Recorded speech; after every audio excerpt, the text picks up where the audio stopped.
Something historic just happened in Britain, a political earthquake that no one saw coming. For decades, Labour and the Conservatives ruled like unshakable giants, but tonight, that illusion has shattered. A single by-election has sent shockwaves through Westminster, leaving Keir Starmer's leadership on life support and his party in open revolt. 6 votes, that's all it took to rewrite the story of British politics. What began in a quiet northern town could mark the beginning of a revolution, because this wasn't just a defeat, it was a warning. And if Labour doesn't wake up fast, this could be the fall of an empire. And my constituents are furious that you've surrendered on freedom of movement and on rule-taking under the ECJ. But there is good news, Mr. Prime Minister. Do you accept that you've also surrendered the jobs of many of your backbench MPs at the next general election to reform? Your name wasn't on this letter. What are your thoughts in regard to its sentiments, Jonathan? I agree with them. You agree with them? Are you going to rebel? I do. I'll be very clear. When these cuts were announced, I spoke locally with my party and said I couldn't envisage myself voting for those cuts. I think we've got to be, and I don't intend to, I should say very clearly. Britain has just been hit by a political shockwave, one few believed possible. What once seemed unthinkable is now reality. Labour's grip on power is slipping, and Keir Starmer stands at the centre of the storm. It began in Runcorn and Helsby, where Reform UK pulled off a stunning upset, capturing a Labour stronghold with a margin of just 6 votes, the narrowest victory in modern British electoral history. But this isn't merely about one constituency changing hands. It's a fracture in the political landscape, a warning sign that could mark the beginning of something far larger. Before we dive deeper, a quick reminder, if you find value in this kind of political analysis, please like this video and subscribe. It helps us continue bringing you clear, independent coverage of Britain's changing political story. Now, let's get into what this result really means. Just to be clear, Jonathan, I haven't heard this before. You're saying that you're going to vote against the government. Is that the first time that you will have rebelled? Yes. And I think it's really important to be clear about this. So much of what is in that green paper is absolutely right. We have to reduce the benefit bill in this country. We have to get people back into work. Work is absolutely the right place for people to be. And I think we've gone through a generation where the benefit bill has skyrocketed. But cutting support for disabled people doesn't solve that problem. That is about balancing the books. That's about making the numbers stack up for fiscal rules and everything else. I have spoken to countless people in Hartlepool, people who actually are in work but rely on PIP in order to support them to do it, who are going to lose under this system. Inside Westminster, the mood has shifted from disbelief to outright turmoil. Keir Starmer, already under heavy criticism for drifting away from Labour's working-class roots, now finds himself facing open revolt. Disillusioned MPs are defecting to Reform UK, unwilling to remain in a party they say has abandoned the very people it once pledged to protect. These defections aren't isolated acts of protest, they're the first visible cracks in a much deeper fracture. Years of welfare cuts, broken promises, and carefully polished rhetoric have taken their toll. The foundations Labour once stood upon, working-class trust, moral conviction, and social justice, are beginning to crumble. Long-time supporters are turning away, fringe voices are gaining ground, and for the first time in a generation, Labour faces a credible challenge from a surging third force. This isn't just Keir Starmer's crisis, it's the beginning of a reckoning for the entire Labour movement. Who should work and could work and don't want to work, and that's also a massive problem that we have to solve. But simply piling on pain to those in desperate need is not a way to solve anything. The impact assessment released by this government said that it would push 250,000 people into poverty, including 50,000 children. I did not get into politics to do that. So absolutely the sentiment of that green paper about getting people back into work is right. Getting people off benefits is right. But simply cutting support for people who are disabled is not the way to achieve it. I would argue it probably makes it less likely that some of those people will get into work. Reform UK, once dismissed as little more than a protest movement, is now striking a powerful chord with voters who feel abandoned by both Labour and the Conservatives. Each by-election victory, each fiery Nigel Farage soundbite is drawing fresh attention. Support is coming from every direction. Disillusioned Labour loyalists, frustrated Tory voters, and an ever-growing number of people in the middle who are simply fed up with the political status quo. Reform UK's message isn't polished, and it doesn't try to be. It's blunt, sometimes abrasive, but it feels authentic. And in an era where public trust in politicians is at rock bottom, that rawness is resonating far more deeply than carefully scripted manifestos ever could. This movement isn't just about policy, it's about emotion, about frustration, anger, and the sense of being forgotten. And inside Labour, the pressure is mounting.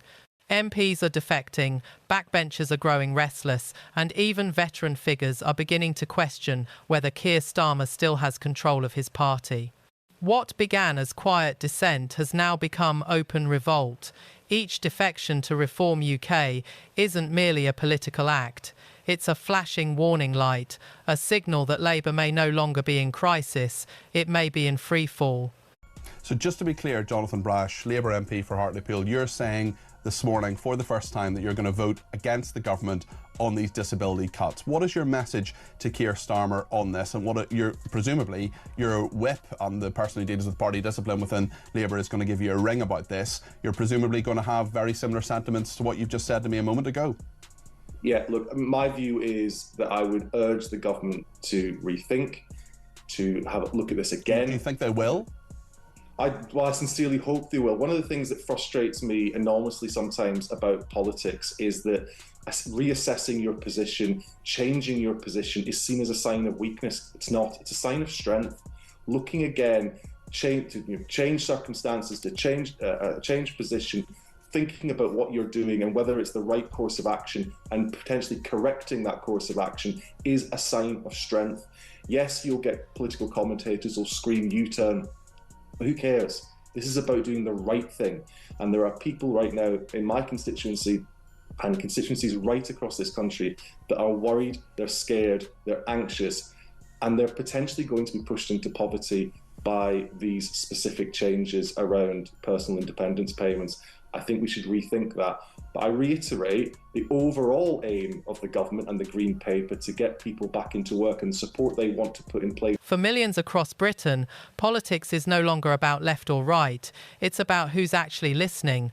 And right now, Reform UK appears to be the only one paying attention. Behind closed doors, the pressure finally caught up with Keir Starmer. As Labour MPs began defecting and party unity fractured, he made the one move left in his playbook, calling a snap general election. But let's be clear, this wasn't a bold act of strategy, it was an act of survival. Starmer's authority had been slipping for months. Rumours of an internal leadership challenge were growing louder, and with his back against the wall, he hit the panic button, hoping to regain control before the party machinery collapsed completely. Instead, he plunged Westminster into chaos. Starmer had once positioned himself as the steady hand after years of Conservative turmoil. Yet to many, he now looks like a man losing control not just of the country, but of his own party. His snap election call didn't project confidence, it reeked of desperation. The consequences were immediate. Labour's poll numbers dipped again, and the party's internal divisions burst into the open. Voters already disillusioned by Starmer's repeated U-turns and lack of conviction saw this election not as a fresh start, but as a last-ditch gamble by a leader running out of time.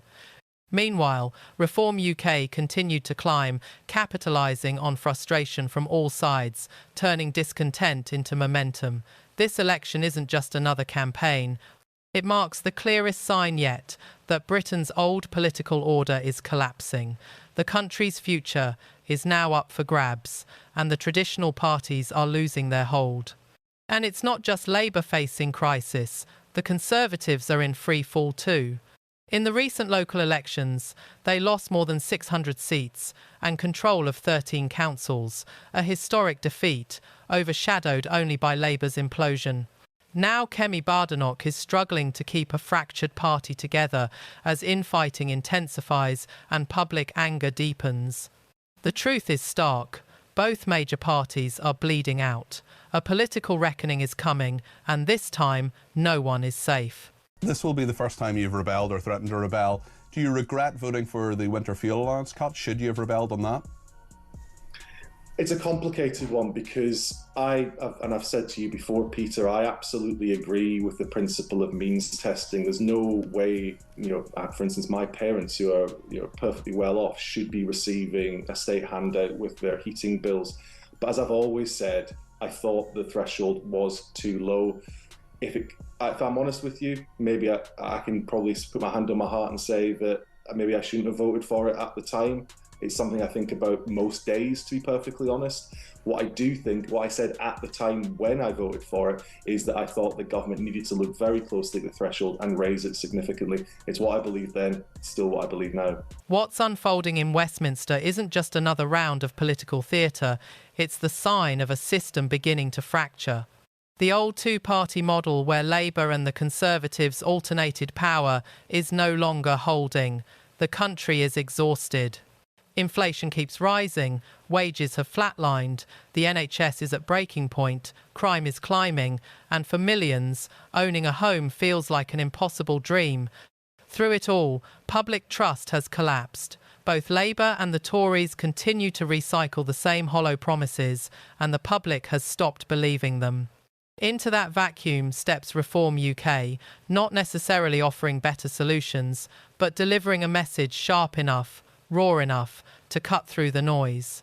And it's working. This isn't just about a few by-elections or poll swings. It's deeper. The country is nearing a breaking point, and the loyalty that once bound voters to the two major parties is crumbling fast. Reform UK has stepped into that space, and even they seem surprised by how quickly it's growing. Keir Starmer tried to be all things to all people, but in the process, Labour began to lose its sense of purpose. The party softened its message, blurred its values, and turned bold promises into vague talking points. For a while, that ambiguity kept things calm. Now it's collapsing.